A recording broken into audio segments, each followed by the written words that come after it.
Hey everyone, this is Kai with the DevTechs. Lately, it feels like the tech world is caught in an echo chamber. It seems like everyone is talking about DeepSeek. And if you haven't heard of it, DeepSeek is China's latest LLM that allegedly wiped out $1 trillion from the US economy overnight.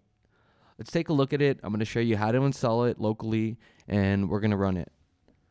So on deepseek.com, you can come here to get a little bit more information about the LLM. You have all the technical information here and how it compares to other models. This is open source and we can run it locally, so it's a pretty cool project. I'm going to go to lmstudio.ai and we're going to download this program here to run LLMs locally. Just go through the installation process. It should be fairly easy for you. If you wanted to run DeepSeek in the browser, kind of similar to how you run ChatGPT, then through the DeepSeek website, you could just click Start Now. And then, of course, you would create an account. And then now we have a UI here to interact with DeepSeek, and this is hosted online. This is one option. I found, especially since DeepSeek is getting a lot of popularity at the moment, I'm getting a lot of hiccups with using this interface, so it is better to host it yourself. Also, if you have security, privacy concerns, then definitely hosting these models locally is going to be the route for you. We have LM Studio installed, and so we're going to get our first LLM here. And what do you know? The first one that shows up here is DeepSeek R1, the 7 billion parameter version. So depending on the computer that you have, you're going to be able to run more powerful models if you have a better GPU or more RAM. So I'm going to try to run a more powerful model. We'll go to Discover here, and then we'll type in DeepSeek. What I like about LM Studio is you have access to the Hugging Face libraries as well. So I'll come down here, and then I'll select the 32 billion parameter version, and we'll see if we could run this. Interestingly enough, while running that 32 billion parameter version, it started crashing on me when I started putting some code in there. Was not even using a lot of tokens or anything, but it just kept using too much CPU and was crashing the program. So I opted for the 7 billion parameter version.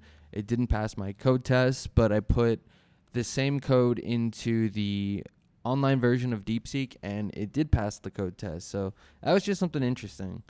This is not like an in-depth analysis of the LLM itself. It's just kind of like a tutorial on different ways to run it, especially locally. So let's just go ahead and give it a couple of prompts here and see how it works. Okay, so my prompt is create an itinerary through Italy for a first-time visit. You have 2 weeks and want to use the train to see the most of Italy, but want to avoid crowds when possible. Let's see how it performs. We can see the reasoning here. And this is running really fast. I'm pretty impressed.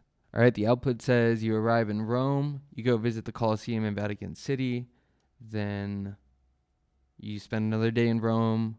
Okay, so it's suggesting 3 days in Rome, maybe even like 3.5, then go to Florence, spend 3 days there, then go to Siena. So this seems like a more laid back trip. I am going to give it a pass because I think for some people this itinerary would work for them, and it's not necessarily wrong, right? It's just an opinion. And I'm just going to prompt it with one more thing. I said create a modern landing page for a travel agency using HTML, CSS, and Bootstrap. I took that code that DeepSeek provided us, and this is it running now. So this is the landing page that it gave us. And although it's technically a pass because we do have copy, we do have a landing page, and it's running, this doesn't look that good when you compare it to ChatGPT or Claude, but of course this is the smallest model that we're running. I suggest that if you want to look at this more objectively, to run it online or use a different model with more parameters.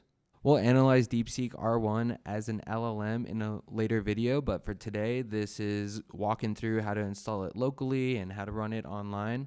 Hope you all got a little bit of insights, maybe learned something. If you did, please give the video a like and subscribe to the channel. I'll see you in the next one.